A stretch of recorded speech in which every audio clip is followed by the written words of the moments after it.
Thank you very much, everybody. Well, Aaron, that's quite a tough act to follow. That was some amazing story.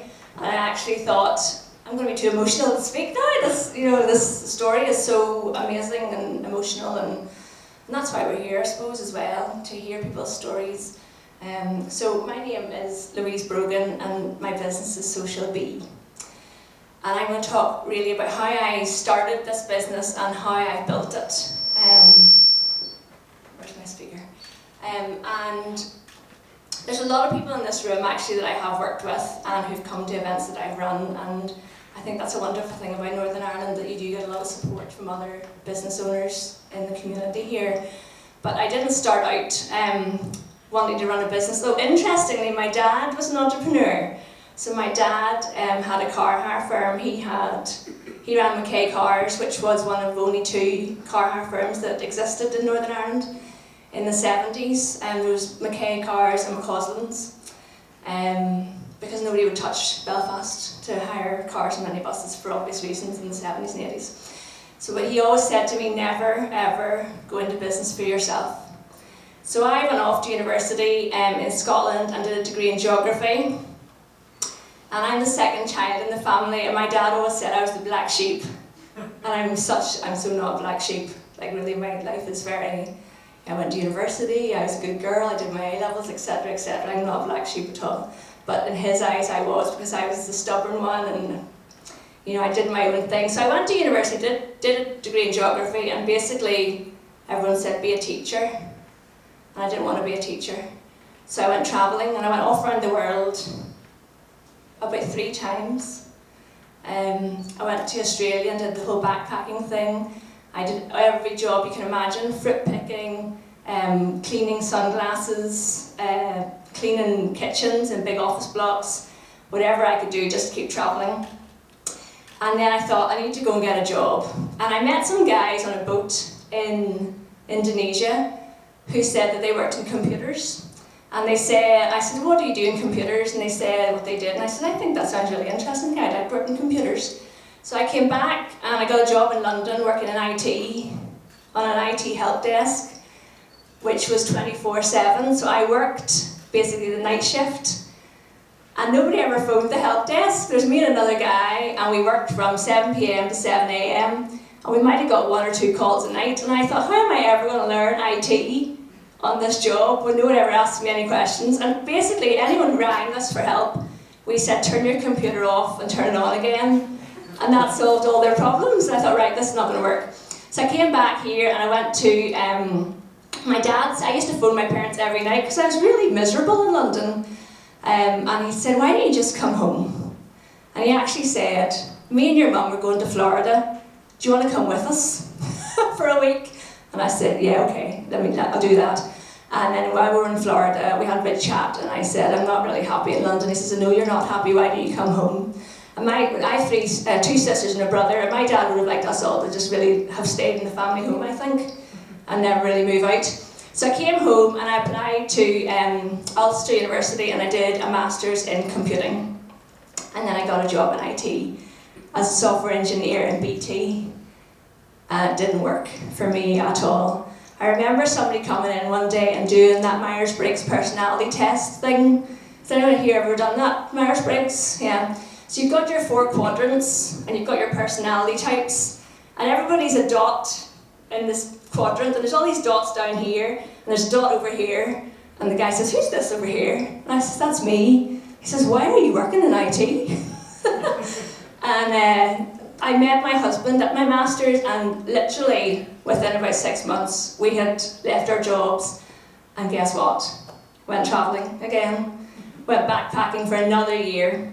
So came back and we got married, and I decided I wanted to use my IT qualifications for good, so I got a job working in the health service in the Northern Trust, and I did that for 11 years. I was an IT project manager. The middle picture is actually my first foray into entrepreneurship. So my dad passed away when my eldest was 4.5 weeks old. And that was a very hard time, but I think when your parent dies, when you're relatively young, I was only 30, it changes you, and you think life is too short, I want to do something with my life. So I thought that I was going to build this craft business. And I called it Cleo Crafts because his nickname as a child was Cleo for some reason we don't really know. And I built this business and I had it for 2 years and I made no money at all. All the money came in and all the money went out, and I thought, what am I doing? I also had, by this stage, I opened a shop and I had 3 kids, a shop, and worked part-time in the health service. So it was a bit crazy, and I think, again, once your parent dies, you do things that are a wee bit crazy, and I only know that now by looking back. But it's kind of a dual story here, because in the health service, I am a very ambitious person. I think you should just go for what you want and go for your dreams. And I was, what was called, has anyone here worked in the health service? A project manager, band 6. And I wanted to be a band 7, and I got the temporary lift up to band 7. And in the public sector, if you are in a role for more than 4 years, you get made permanent. And when I was in that job, in the band 7 role for 3 years and 9 months, they decided they were reorganising our department, and I went back down to band 6. Well, I was not happy at all, so I was looking for my way out.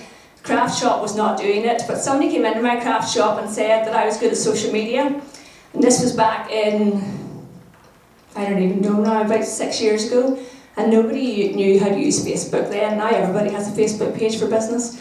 But they said, you should do social media, Louise, teach people how to use social media.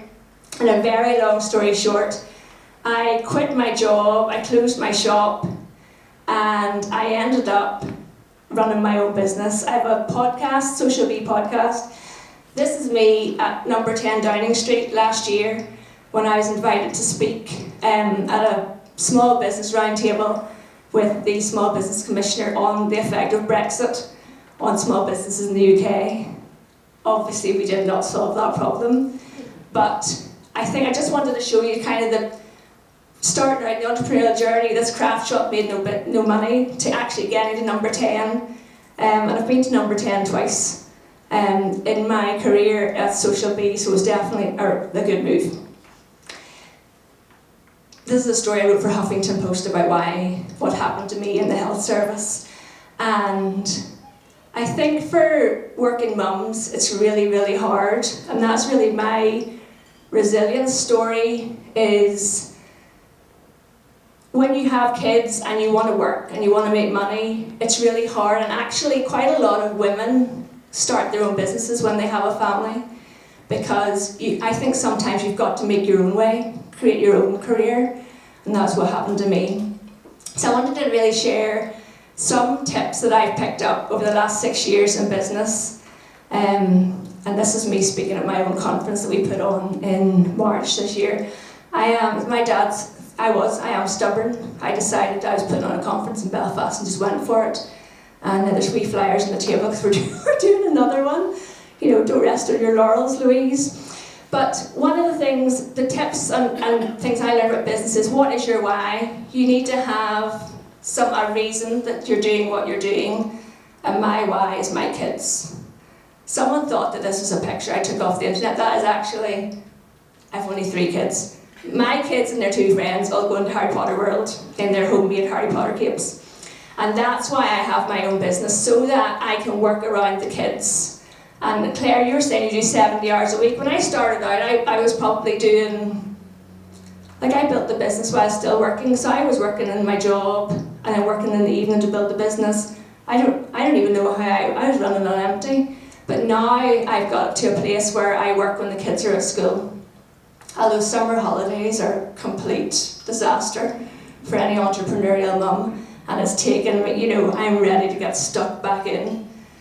My other tip is never ever stop learning. I don't listen to the radio in the car, I listen to podcasts. Does anybody in here listen to podcasts? Do you listen to my podcast? Yes. Thank you, Aaron. Okay, so after tonight, go and subscribe to Social Bee podcast. The podcast is almost 100 episodes long, or old. Again, I started this podcast. I never heard of a podcast, and somebody told me about podcasts. You should listen to podcasts, Louise. Right, I'm going to start my own. I think people think I'm a bit mad sometimes.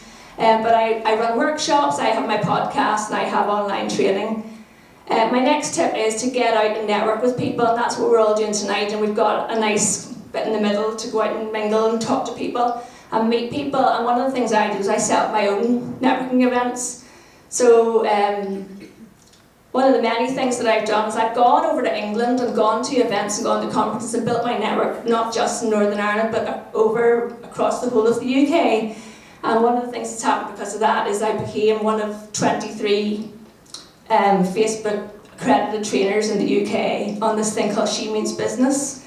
And I run these She Means Business events for other women. And I love it because I get to give a stage to other people, the same way Gary's doing here tonight, and that's one of the things I love about it.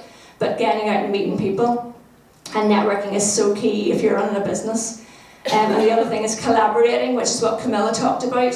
So when I wanted to run this conference, there's a lady called Ashley Watson who, I think it was Ashley's decision to go for the conference. I said, it's just an idea that I have. She said, yeah, let's do it. And we put on a conference in the Titanic Hotel, and we had 113 people came, which was unbelievable. And now we're doing it again. But collaborating with other people, and I do it with lots of different people, is really key to building business too. And building relationships, and not being afraid to reach people. So if anybody might recognise this guy over on the right, John Lee Dumas is the world's biggest entrepreneurial podcaster.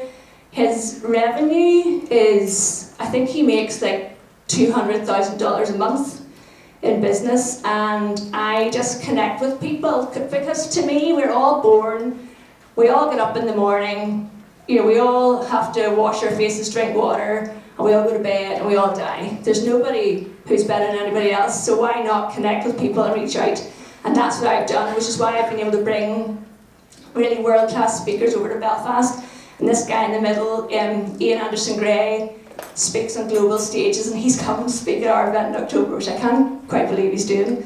And then these are just some of the ladies I've met at events in London. So building a relationship with people and not being afraid to reach out to people, and that's one of the brilliant things about social media, is that you can connect with anybody. And aim high in your business. So this happened yesterday, and if you work in social media, this is the world's largest social media website, and I pitched them to become one of their writers, and they accepted me, and this got published yesterday, and it's had over 1,000 shares so far. If you don't work in social media, you don't know what on earth I'm talking about. But it's a really, really big deal, and it's just to say that you can do whatever you really want. If you just aim high, there's nothing stopping you just because you're from this wee country, people say. So my motto in business and in life is, I don't ask why me, I say why not me. And that's our book coming up in October. Thank you, Gary.